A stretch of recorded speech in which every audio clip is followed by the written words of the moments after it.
ایک کارگو جہاز سمندری طوفان میں پھنس گیا۔ طوفان کی شدت سے قریب تھا کہ جہاز ڈوب جاتا۔ اس میں موجود تاجروں نے کہا، اگر جان اور مال پیارا ہے تو جہاز سے وزن کم کرنے کے لیے کچھ سامان سمندر میں پھینکنا پڑے گا۔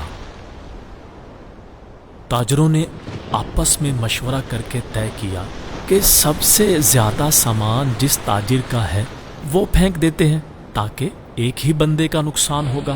جہاز کا زیادہ تر لوڈ ایک ہی تاجر کا تھا۔ اس نے اعتراض کیا کہ صرف میرا سامان کیوں؟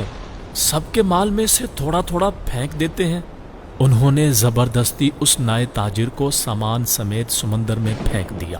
سمندر کی موجیں اس کے ساتھ کھیلنے لگیں۔ اسے اپنی ہلاکت کا یقین ہو گیا اور وہ خوف کی وجہ سے بے ہوش ہو گیا۔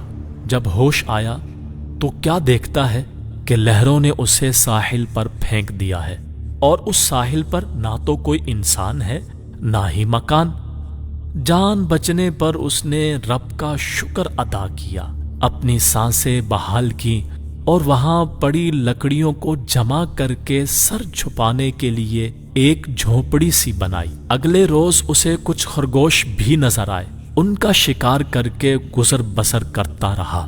ایک دن ایسا ہوا کہ وہ کھانا پکا رہا تھا کہ اس کی جھونپڑی کو آگ لگ گئی۔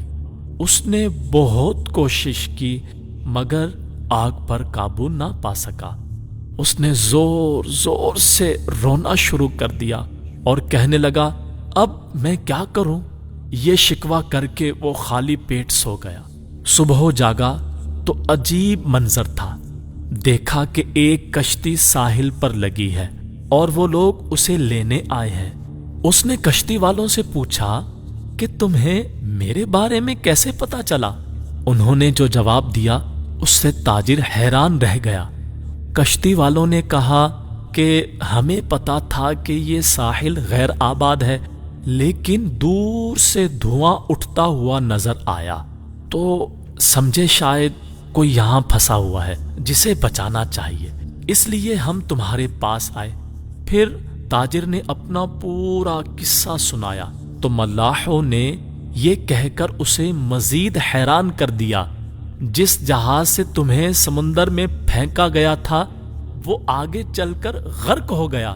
یہ سن کر تاجر سجدے میں گر گیا، رب کا شکر ادا کرنے لگا اور کہا کہ پاک ہے وہ ذات جس نے مجھے بچانے کے لیے تاجروں کے ہاتھوں سمندر میں پھینک دیا۔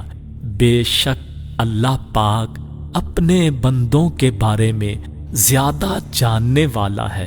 حالات جتنے بھی سخت ہو جائیں، اللہ پاک کی رحمت سے مایوس نہ ہو۔